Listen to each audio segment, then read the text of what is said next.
ஏம்மா எங்கள் வீட்டில் இன்றைக்கி என்ன சாப்பாடு தெரியுமா? இங்கே பார்த்தீங்கன்னா எப்பவும் போல் தான் வெள்ளைச்சோறு. எதுக்கு இவ்வளோலாம் சோறு இருக்குதுன்னு பார்த்தீங்கன்னா, ஒரு ஆள் தான் சாப்பிட்டுட்டு எடுத்துகிட்டு போயிருக்காங்க, மற்ற யாருமே இன்னும் சாப்பிடல. அதனால தான் சோறு அப்படியே இருக்குது. அதுக்கப்புறம் பார்த்தீங்கன்னா இன்றைக்கி என்ன கிழமை, செவ்வாய்க்கிழமெல்லாம், அதனால் எப்பவும் போல் சாம்பார் வச்சாச்சு. என்னடா காய்கறியே ஒன்றும் காணும்னு பார்த்தீங்கன்னா, ரகசியமாக உள்ளே கிடக்கு எல்லா காய்கறியும், சரியா? அதனால் பருப்பு மட்டும் தான் தெரியும். அதுக்கப்புறம் கூட்டு பார்த்தீங்கன்னா கத்திரிக்காய் கூட்டு வச்சுருக்கு. கத்திரிக்காய் சீசன் முடிஞ்சிட்டா என்னன்னு தெரில, ஒரு மாதிரி டேஸ்ட்டே டிஃப்ரெண்ட்டாக இருக்குது. ஒரு மாதிரி காரத மாதிரி இருக்குது. இருந்தாலும் என்னாச்சு, கத்திரிக்காய் கூட்டை வச்சுட்டேன்.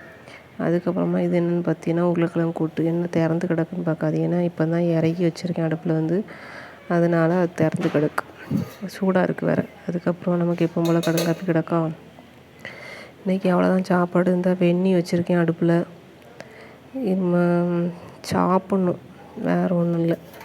பழையது வேறு கொஞ்சம் கிடக்கு, சரி பார்த்துக்கலாம். அவ்வளோதான் நம்ம சாப்பாடு.